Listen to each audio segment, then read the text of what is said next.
Pessoal, então vamos continuando onde paramos. Estava falando para vocês sobre justamente a evolução do conteúdo do bem jurídico e paramos no pertinente ao que acaba no confronto entre um positivismo mais exagerado por parte do Carl Binding e a estruturação de base mais sociológica ou de conotação valorativa que foi apresentada a partir dos estudos lá do Birbaum, isso no século já 2 séculos atrás. Muito bem, quando então a gente vai trabalhar com essa estruturação do que vem a ser o que nós conhecemos hoje por bem jurídico, é importante frisar que nos anos 30 e 40 nós vamos ter ali, na verdade, transição pós Primeira Guerra Mundial.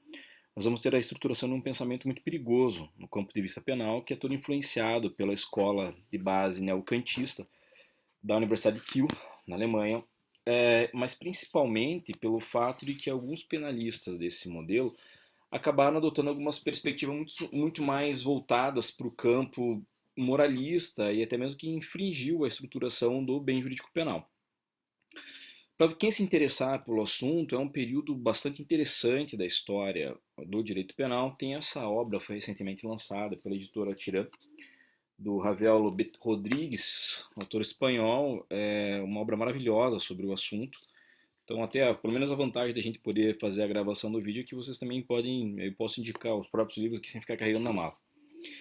Mas essa obra ela traz justamente muito do que aconteceu nesse período conturbado, do qual foi o período nacional socialista, para a definição do que era um conceito de crime.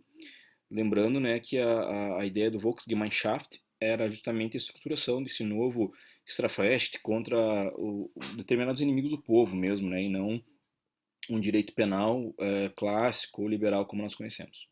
Mas enfim, passada essa superação totalitária e abusiva que acaba acontecendo durante a Segunda Guerra Mundial, é importante nós entendermos o que vem a acontecer. A Alemanha ela passa por um processo de reestruturação democrático, por um processo de evolução, inclusive dos juristas, inclusive alguns autores tradicionais à época, como Edmund Mesger, foram meio que tentaram fugir, ocultar o seu passado vinculado ao nacional socialismo.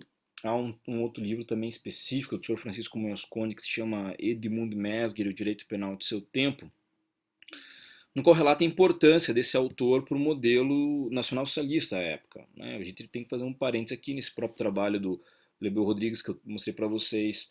Ele faz uma menção, uma vinculação do Welz, que é um dos grandes autores penalistas da época, e de como ele era vinculado ao partido nazista. Mas, em especial, o que vem depois disso? Então, repito, toda essa estruturação do bem jurídico entre direito subjetivo, bem jurídico, vai durante a evolução do século passado. Quando então chega nesse marco pós-Primeira Guerra e Segunda Guerra, onde tem toda uma reestruturação das relações sociais por intermédio da ascensão do ideário nazista, que faz com que mude-se totalmente os paradigmas do que nós conhecemos na atualidade. Muitas pessoas às vezes falam assim, mas todos os professores sempre fazem muita menção na matéria penal ao que aconteceu durante a guerra, isso já aconteceu há quase 100 anos, chega disso, vamos parar de falar disso. A verdade é não tem como, porque muito do que nós sabemos hoje, evoluímos no campo de tentar criar limites claros ao poder punitivo estatal, decorre dessa experiência que foi talvez a experiência mais trágica da história da humanidade, né? Quando literalmente os homens se voltam contra os homens e a morte de milhões de pessoas. Então, assim, muito disso que aconteceu lá é fundamental para que nós compreendamos como se dá essas novas esses novos direcionamentos da dogmática. Então, assim, nessa tentativa de reestruturar os anos 40 da Alemanha, acaba acontecendo que o finalismo volta a ser acaba sendo a grande teoria de evolução. O seu autor principal se chama Hans Welzel, W-E-L-Z-E-L, né? Welzel, na pronúncia correta do alemão. E esse autor acaba então apresentando que o direito penal vai ter uma pegada um pouco diferente, que o direito penal deve se preocupar com uma reestruturação dos valores éticos sociais, mas no sentido de criar uma pedagogia social. Ou seja, que o direito penal deve ensinar o que é certo e o que é errado para as pessoas. Isso vai perdurar com a evolução regular das chamadas teorias sociais, do conceito de conduta, com Eshek, com Maurar, com outros autores. Vai passar para nós ainda no modelo do Conversos também, que é um outro autor dessa época, vai passar também por uns modelos, por um modelo negativo e por algumas outras influências até desencadear realmente os dois modelos funcionalistas que nos influenciam até hoje. E em um dos modelos funcionalistas, que é o modelo teleológico, professor Klaus Oxin, a gente vai ter essa reestruturação, esse repensar do bem jurídico penal. como sendo o grande critério político-criminal. É importante frisar que, para o professor Clausewitz, o direito penal tem uma função de tutela de bens jurídicos por intermédio dessas políticas estatais sobre determinado assunto. E ao escolher as políticas que o Estado vai ter para direcionar a sua atuação, é fundamental que ele também saiba, que ele consiga vincular o que ele vai produzir em matéria penal. Para isso, precisamos partir então de um conceito de um bem jurídico que vem após anos 60, anos 70, nessa remodelação dos trabalhos que são encabeçados, digamos assim, com um referencial mais refinado, teoricamente, que é do professor Claudio Xin. Ele, inclusive, foi um dos participantes do projeto alternativo de código alemão que resulta na modificação de alguns crimes, em especial os delitos sexuais, na década de 70 na Alemanha. E ele, no seu livro de parte geral, na verdade, tem vários trabalhos sobre o assunto, mas para mostrar para vocês aqui o livro dele de parte geral, né, tradução para o espanhol, ele vai ter um conceito de bem jurídico bastante claro. Na página 56 ele vai afirmar que os bens jurídicos são as circunstâncias dadas, né, são os dados valores ou finalidades úteis para o indivíduo e seu livre desenvolvimento, no marco de um sistema social global estruturado sobre a base dessa concepção dos fins para o funcionamento do próprio sistema. O que ele quer dizer com isso? É aquele conceito que eu já passei para vocês lá na primeira aula do nosso curso desse semestre, quando eu digo que os bens jurídicos são os valores fundamentais para o desenvolvimento do indivíduo e a preservação da sociedade. Então, logo que, obviamente, esse é um conceito extremamente aberto, não é um conceito fechado, não é um conceito simples de ser compreendido, é um conceito aberto, e que cabe qualquer coisa se a gente for pensar bem sobre isso. Para evitar, então, essa amplitude desmedida, o professor Claudio vai, então, fazer um caminho de percorrer negativamente aquilo que não se engloba dentro do conceito de bem jurídico. Para isso, há um trabalho específico dele que se chama A Proteção de Bens Jurídicos como Função no Direito Penal. Vocês têm aí na Faculdade da FAI esse livro numa edição anterior, que é um livro de capa vermelha ainda. É uma capa até mais bonita do que essa, mas a segunda edição vem em tom de verde. E que é o mesmo texto, é um texto clássico dele, é um artigo publicado já há muitos anos, no qual eu fazer esse roteiro e vai ter o mesmo conceito que eu estou falando para vocês agora. Olha, na página 17 desse livro, ele contém dois artigos, ele vai dizer a mesma coisa, ó.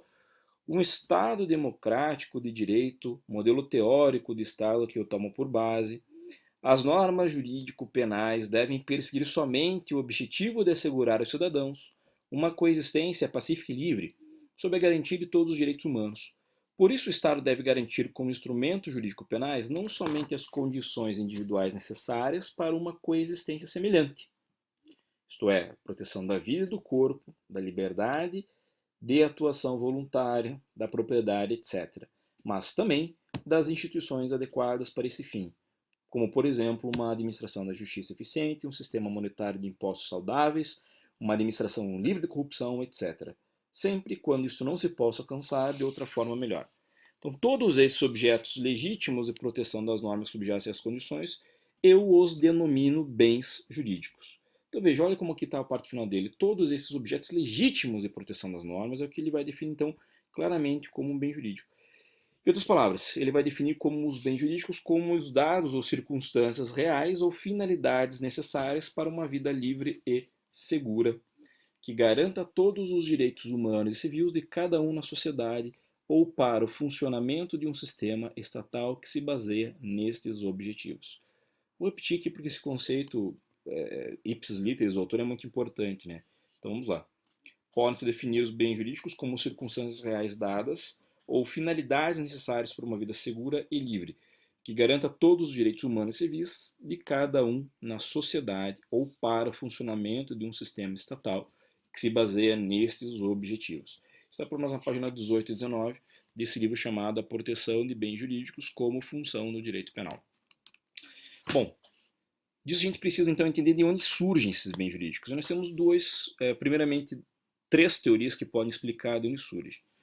Uma teoria chamada positiva, que se divide em duas, e uma terceira corrente chama negativa. As teorias positivas vinculam a criação do bem jurídico à Constituição. Existem então assim duas teorias positivas. A primeira delas se chama a teoria do espelho, que significa que tudo que estiver escrito na Constituição Federal pode vir a ser um bem jurídico penal. Logo, obviamente, qualquer coisa, inclusive os absurdos que a gente encontra em alguns textos constitucionais, como, por exemplo, no nosso, que é uma Constituição extensa, que é uma Constituição analítica, que é uma Constituição prolixa, que é uma Constituição muito dura, nós vamos ter lá, salvo engano, no 252, por aí, aquela questão que fala sobre o Colégio Dom Pedro II. Qual a lógica de ter isso numa determinação expressa no texto constitucional? Nenhuma. Para a teoria do espelho, negar essa tutela da União ao Colégio Dom Pedro II equivaleria à prática de unilito, ou seja, completamente esvaizada a ideia de injusto dentro dessa predisposição. Logo, deixa bem claro para vocês que a teoria do espelho nunca foi adotada dentro do direito penal brasileiro, tá certo? A segunda teoria positiva que nós temos é justamente a teoria chamada teoria positiva dos direitos fundamentais, a qual trabalha conosco a ideia de que para ser bem jurídico precisa ter obrigatoriamente uma vinculação a um direito fundamental, seja ele de primeira, segunda ou terceira geração ou dimensão, dependendo dos autores que vocês aí adotam nas aulas de constitucional. Muito bem.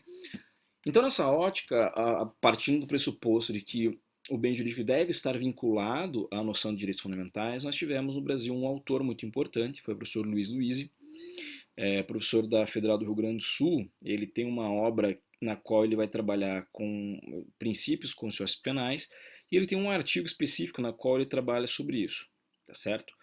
Como eu comentei com vocês, a gente vai fazer uma pausa sempre nessa faixa de tempo, ao mesmo de vídeo, para ficar um pouco mais curto e tentar facilitar a conversa com vocês. Então, na sequência, a gente continua a partir desse ponto.